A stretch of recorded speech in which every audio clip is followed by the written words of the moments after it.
શું નામ તમારું? કમલેશ નરસિંહદાસ ભોજવાણી. કમલેશભાઈ, શું કહે છે જાદુ કોનો ચાલશે?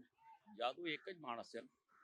એક જ માણસ છે જે દેશમાં ચલાવે, દેશ ચલાવે, ફોરેનમાં ઇન્ડિયાનું નામ કરે, એ છે મોદી સાહેબ. એમ હા, જાદુગર છે? જાદુ એટલે કામ કરીને બતાવે ને. જે અત્યાર સુધી કોઈ એવા નેતા નતા આવ્યા, જેમ કે આપણા, હું તો એમ કહું છું કે આ સરદાર પટેલનો અવતાર કહેવાય, મહાત્મા ગાંધીજીનો અવતાર કહેવાય. એ અવતારનું એક સ્વરૂપ છે. જેમ આપણે રામ ભગવાનને આપણે જેમ કાઢ્યો જાય એની જગ્યાએ રામ ભગવાન રામ મંદિર બનાવ્યું, એવી રીતે મોદી સાહેબ એક અવતાર છે જે આપણાને લાવો મળ્યો છે. તો એનો લાવો પૂરો મળવો જોઈએ. એ કોના માટે કરે છે? કોના માટે આ બધું કરી રહ્યો છે? 18-18, 20-20 કલાક કામ કરે છે. એ આપણા દેશવાસીઓ માટે. હું તો કહું છું ઇલેક્શન હોવી જ ના જોઈએ, એને જ બેસાડવો જોઈએ.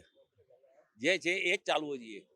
બાકી પપ્પુ સપ્પુ તો જે હકીકત એમની હતી બધી બહાર આવી ગઈ. પબ્લિક એમને ઓળખી ગઈ.